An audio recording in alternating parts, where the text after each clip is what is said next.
बांकीपुर का उपचुनाव रोमांच की हदें पार कर रहा है। संगठन बनाम जनसंपर्क की लड़ाई, बूथ बनाम नैरेटिव की लड़ाई और सबसे बड़ी बात जातीय समीकरण बनाम जनभावना की लड़ाई और सबसे ऊपर चुनावी रणनीति की तैयारी। आखिर कौन जीतेगा ये जंग? क्या सह और मात के इस खेल में भाजपा पिछड़ रही है? नितिन नवीन को तीसरी बार दौड़े दौड़े पटना आना पड़ा, तो मतलब समझिए बांकीपुर में हो क्या रहा है। आप देखना शुरू कर चुके हैं Y24, मैं आपके साथ सरोज सिंह। क्या हो रहा है? पटना की सड़कों पर पवन सिंह, मनोज तिवारी उतर चुके हैं। असर कितना हो रहा है? क्योंकि जो नाराजगी है अपर कास्ट वोटरों में, वो नाराजगी दूर नहीं हो रही है। कल भरत तिवारी के परिजनों से मिले सम्राट चौधरी, न्याय का भरोसा दिया, कहा कि न्याय होगा। 2 अधिकारी हटाए गए हैं, लेकिन कहीं देर तो नहीं हो गई है, क्योंकि प्रशांत किशोर ने जो बिसात बिछाई है बांकीपुर उपचुनाव में, उस बिसात में जो मोहरे हैं उसका काट फिलहाल भारतीय जनता पार्टी के पास दिखता नहीं है। तो जब नितिन नवीन पहुंचे हैं तीसरी बार, तो एक नई बिसात बिछाने की तैयारी है। करो या मरो का नारा है कि जीतना है तो जीतना है, चाहे इसके लिए कुछ भी करना पड़े। नितिन नवीन जब दूसरी बार आए थे तो उन्होंने एक रणनीति तय की थी भाजपा के लिए। 60 से अधिक शक्ति केंद्र, 10 मंडलों और सभी बूथों में विभाजित कर कार्यकर्ताओं की जिम्मेदारी तय की गई। पार्टी का मूल मंत्र था बूथ जीतो और चुनाव जीतो, लेकिन क्या ऐसा हो पा रहा है? इसी सोच के तहत 50 से अधिक विधायक और विधान परिषद सदस्य लगातार पॉकेट मीटिंग कर रहे हैं। मोहल्ले मोहल्ले जाकर सामाजिक और जातीय बनावट का विश्लेषण कर उसी समाज के प्रभावशाली नेताओं को प्रचार में उतार रहे हैं, ताकि मतदाताओं के साथ सीधा संदेश हो सके, सीधा संपर्क हो सके। लेकिन हो क्या रहा है? राजपूत इलाकों में जब जा रहे हैं राजपूतों के नेता, उनको क्या सुनने को मिल रहा है कि कहाँ थे आप लोग, लेट कर दिए, हमने अपना मन बना लिया है। तो उतरे हैं इस बार पावर स्टार, देखिए क्या कर पाते हैं। तो इसके ठीक उलट प्रशांत किशोर ने भी चुनावी जो बिसात बिछाई, जिसकी हम चर्चा कर रहे थे कि सभी 422 बूथों पर, सभी 422 बूथ जो बांकीपुर में है, महिला कार्यकर्ताओं को यानी आधी आबादी को लगाया है, भरोसा किया है महिलाओं पर।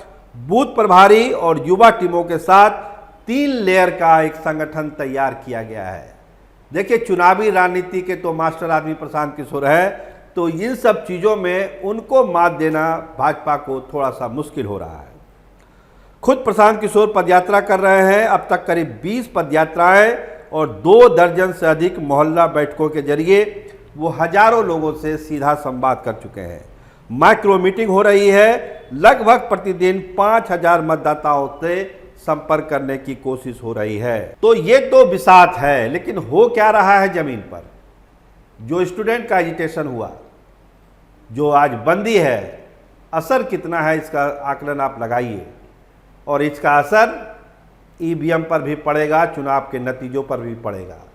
तो भाजपा ने अपना गियर चेंज किया और अपने नेताओं को ये समझाने के लिए लोगों को भेजा कि जो ये सब हो रहा है ये प्रायोजित है और कहीं ना कहीं से इसको कोई करवा रहे हैं प्लान वे में, नरेंद्र मोदी को बदनाम करने के लिए, भाजपा को बदनाम करने के लिए।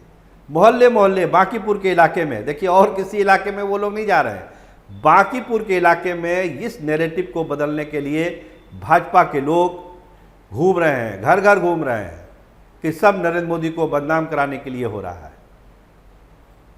लेकिन दूसरी तरफ सड़कों पर क्या हो रहा है? कटिहार में क्या हो रहा है? पूर्णिया में क्या हो रहा है? पटना में क्या हो रहा है? या छोटे छोटे जिलों में क्या हो रहा है? तो एक गोलबंदी छात्रों के बीच है और उसका मैसेज पटना पहुंच रहा है, उसका मैसेज बांकीपुर बाय इलेक्शन के वोटरों तक पहुंच रहा है कि उनके बच्चों के साथ क्या हुआ दिल्ली में और क्या हुआ पटना में। भाजपा इसके काट में लगी हुई है। हमने कहा ना कि जो सह और मात का जो खेल चल रहा है, इसमें भाजपा पिछड़ती हुई दिख रही है। और इसी जो गिरावट है उसको पूरा करने के लिए नितिन नवीन बेचैन होकर फिर पटना पहुंचे हैं और करो और मरो का नारा दे रहे हैं। करना ही पड़ेगा। सीधा संदेश अपने कार्यकर्ताओं को दे रहे हैं कि जीत तो जीत होनी ही चाहिए, जो तिल तिकड़म जो लगाना पड़े लेकिन जीत हो।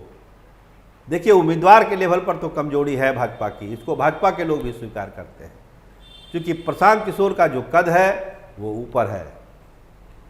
तेजस्वी यादव भी, जो कहा जा रहा है कि कल से चुनावी अखाड़े में, वो भी उतरने वाले हैं। कितना असर होगा तो पता चलेगा उनके उतरने के बाद। लेकिन प्रशांत किशोर ने जो बढ़त बनाई है, उस बढ़त को कम करने के लिए भाजपा अगले 72 घंटे में अपना सब कुछ झोंक देना चाहती है। सारे बड़े नेता उतरने वाले हैं, अलग अलग इलाकों में, सारे सेगमेंट में, हर एक जात के, हर एक बिरादरी के नेता उतारे जा रहे हैं और अगले 72 घंटे में भाजपा इसको पीक तक पहुंचाएगी।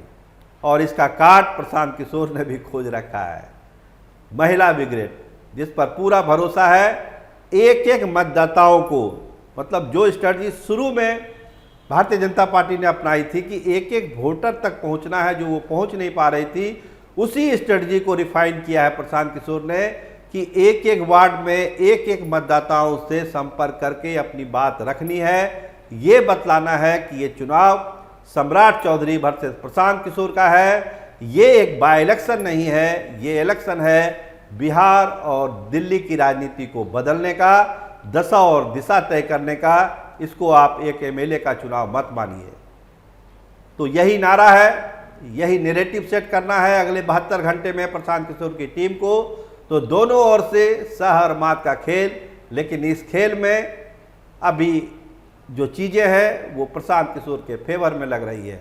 देखिए 72 घंटे में भाजपा कैसे बाजी पलटती है और प्रशांत किशोर भाजपा के हर वार का क्या जवाब देते हैं। आप देखते रहिए Y24 चैनल को सब्सक्राइब करिए, लाइक करिए और हमको अपना आशीर्वाद दीजिए। बहुत धन्यवाद, बहुत शुक्रिया।